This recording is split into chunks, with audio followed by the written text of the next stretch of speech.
का भौजी को आवर है का भौजी आए थे वो आए आवर है वही बंदर बदरिया आए थे दोनों। तो धराई कर नर्री पल्लो सबको मार के गेट के बाहर फेंक दिए।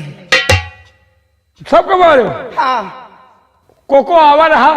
अरे वो बुढ़िया आई थी हाँ साथ में बुढ़ा बुढ़ौना और हगा गोर के बाप कोल्हू तो असार बुढ़ौने है वो का सारे का हुरे को नहीं सबको मारी हुई एक को नहीं। बहुत अच्छा की हो जौन पतोहू संजय सुबेरे सास का लाते से नहीं मातो के कल्याणो नहीं हो। एक बात और समझ ले। हाँ अगर जौन पतोहू हाँ इनका संझा सुबेरे मारत रहा सास ससुरन का हाँ तब इन ये घातो हैं। हाँ ये समझ ले बहुत इनका खोपड़ी पे चढ़ा हुआ ना तो जिंदगी भर पतोहू बनकर रोग पड़ा था। जिंदगी भर रही हो हमें कहे चलियो हमेशा जौन है आबाद रही हो। लेकिन एक बात है भौजी। कौन सी बात है? देखो भैया माई बाप के बहुत बड़े पुजारी हैं। हाँ। और अगर काश भैया को पता चल गया कि तुमने उनके बाबू उनके माँ और उनकी बहन को मारा है तो मरिहे तुहार बोखला निकुली आई। हाँ रे हाँ क्योंकि माता पिता के बहुत बड़े पुजारी बहुत बड़े पुजारी हैं। अगर उन्हें मालूम हो गया तो सब गड़बड़ हो जाएगा। हाँ हम तो मारे जाएंगे। गड़बड़ हो नहीं गड़बड़ हो जाए पक्का है। शेरू कोई तरकीब निकालो। दाल में काला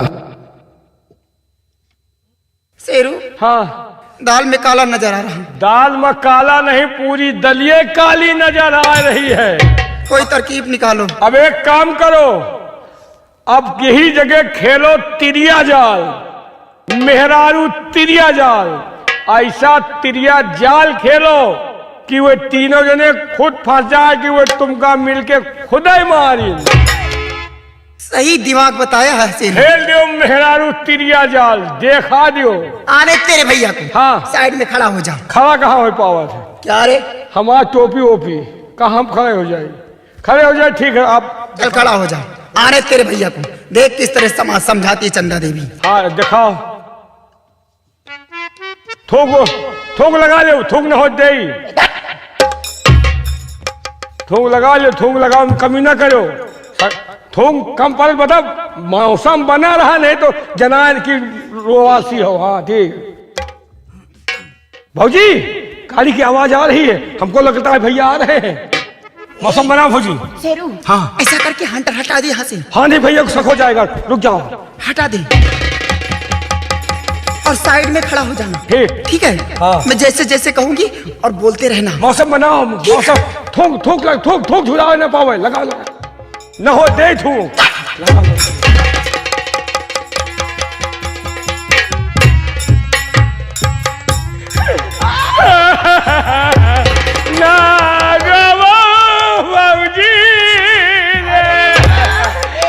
तुहारे कर में भूटा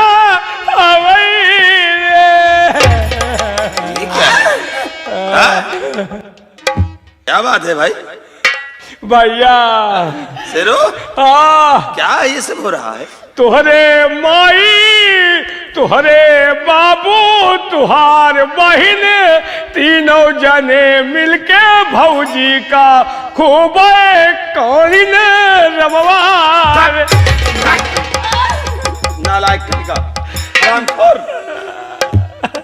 कहीं ऐसा वो लोग कर सकते हैं? हाँ भैया हरामजादे मेरे माँ और बाबूजी को और बहन को ऐसा बोल रहा है किसे मारा? हाँ भैया कौनो गलती नहीं रही। बर्तन मांजिन पतीली के पेंदा कलवा रहेगा।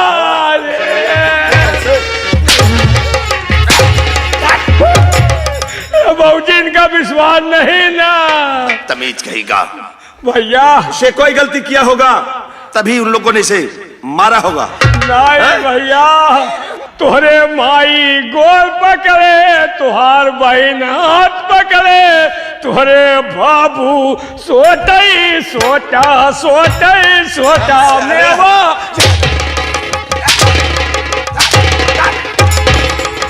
ए बाबूजी भैया को विश्वास नहीं ना। शेरू हाँ इनको किसी की बात पे विश्वास नहीं होगा। नहीं बाबूजी तुम रिक्शा ला मैं अपने मैके जाऊंगी। चलो रिक्शा खाना हवा रिक्शा खड़ा है, रिक्शा पंचर है। चलाओगे? कहाँ ले जा? मेरी बीबी को यहाँ से भगाओगे? नहीं भैया, रिक्शा पंचर है, कहाँ ले जा? रिक्शा पंचर है। मोबाइल लेकर आओ। मोबाइल और मेरे भैया फोन लगाओ। तुरंत फोन लगाओ। भैया को बुलाओ, मैं उसी वक्त जाऊंगी अपने मायके। हेलो, बालेपुर से बोला था सजीवन, जल्दी एमा सिम कहाँ है? सिम नहीं ना। सजीवन को बुला रहा है, सजीवन आएंगे। सजीवना रमने बनई गवा हवाई। ए भौजी, भैया का विश्वास नहीं ना, सजीवना वो ना करी। ये बोले की बात क्या है जो इस कदर तुम डार डार करके रो रही हो? आखिर बात क्या हुई है? स्वामी जी, आप खेत जाते वक्त मुझसे कहकर गए थे। हाँ भैया, कि खाना बना के रखना। भैया, आप तो जानते हैं स्वामी जी के घर में इतना काम पड़ जाता है कि मैं परेशान हो जाती हूँ। खाना बनाने में थोड़ी सी लेट हो गई तो आपके बाबूजी, आपकी माँ, आपकी बहन, सब लोग आकर मुझे मारने लग गए। मारी ने सारी रिया फूली। तुमसे अले हराम खोर। अब मारो, अब मारो, अब की हम मंगा कर जावे। शेरू, विश्वास नहीं ना भैया का। पिए, माजरा कुछ समझ में नहीं आ रहा कि आखिर उन लोगों ने तुम्हारे ऊपर जुर्म किया तो सिर्फ जरा सी देर हो रहा है कारण। स्वामी जी, आपको विश्वास नहीं है अभी तक? पिए, आपके मेहरारू है, बर्दाश्त करते भैया। माँ मेहरारू तो न बर्दाश्त कर पावत। बीच में नहीं बोला, नहीं मुंह तोड़ दूंगा। नहीं बोलूंगा भैया। प्रिय, वाकई में माँ और बाबूजी ने तुम्हारे ऊपर जो कुछ जुर्म किया है वो बहुत गलत किया है। स्वामी जी, और इसका फैसला मैं जरूर करूंगा। मैं इसी वक्त जा रहा हूं बाबूजी के पास और आज दूध का दूध और पानी का पानी अलग कर दूंगा। सच्चाई क्या है अगर उन लोगों ने मुझसे नहीं बताया तो आज तो फिर या तो इस हवेली में वो लोग रहेंगे और या तो हम लोग रहेंगे। घबराओ नहीं। हाँ स्वामी जी, जब तक तुम्हारा पति मौजूद है तब तक तुम्हें कुछ नहीं होगा। कोई हमारी लक्ष्मी जैसे पत्नी पर जुर्म करे और मैं सहता जाऊं। स्वामी जी, मुझे लक्ष्मी की नहीं, प्यार से महालक्ष्मी कहा करो। हाँ हाँ प्रिय, महालक्ष्मी। हाँ, महा लगाए रहो। लगा रहा हूं कुत्ते। लगाओ, बिना लगाए कल्याण। एक बात और है स्वामी जी कि वो लोग झूठ भी बोलेंगे। उनकी बात पे विश्वास नहीं करना, क्योंकि वो 3 लोग थे और मैं अकेली थी उस समय। हाँ भैया, तुम घबराओ नहीं, मैं इतना नादान नहीं हूँ। मैं जा रहा हूँ और इसका फैसला आज होकर के ही रहेगा। मैं उससे जा रहा हूँ। जाइए स्वामी जी। हे भौजी, हाँ शेरू, ये वाली विद्या तो हम तुमका कबो सिखाऊ वो नहीं बहन। ये है का कहाँ सीख लियो भाऊजी? बताओ। हाँ, कहाँ सीखी हूँ? कहाँ सीखो? अरेवली जानते हो ना? हाँ, समहर के मम्मी। हाँ, तो उन्हें सिखाई सब कुछ हमें। तो तुम संजा सुबेरे हुआ चली जावा करो। ये तरह तुमका विद्या तमाम मिली। हाँ हाँ, और हाँ, हाँ, एक बात और है। हाँ भौजी, सुनो। हाँ, यहाँ से जाओ। हाँ, तुम्हारे भैया गए हैं अपने माता पिता के पास और जाओ पीछे पीछे। हाँ, और वहाँ दूर से छुप कर देखते रहें। हाँ, अगर मेरे हक में फैसला करेंगे तब तो हवेली के अंदर खाना बनेगा, वरना आज भी खाना नहीं बनेगा। सब लोग आज भी भूखे मरेंगे। पक्का। ठीक है? हाँ। मैं चल रही हूँ, जैसा खबर मिलता है आकर मुझसे बताओ। ठीक है भौजी। हाँ, रुक जाओ। क्या हुआ? तय 1000 रुपया दे भौजी। 1000? हाँ भौजी। क्या होगा 1000? हे भौजी, धान लगा दिन, आज 2 महीना हो गया आपकी सूखा पड़ा है, पानी नहीं बरसा। नहरौल बंद है। ए भौजी दे दे, धान सींच ले भौजी, जैसे सींच ले बेचते मान तुमको दे दे भौजी। तुम्हारे खेत तुम्हारे घर के बगल में तो नहर है।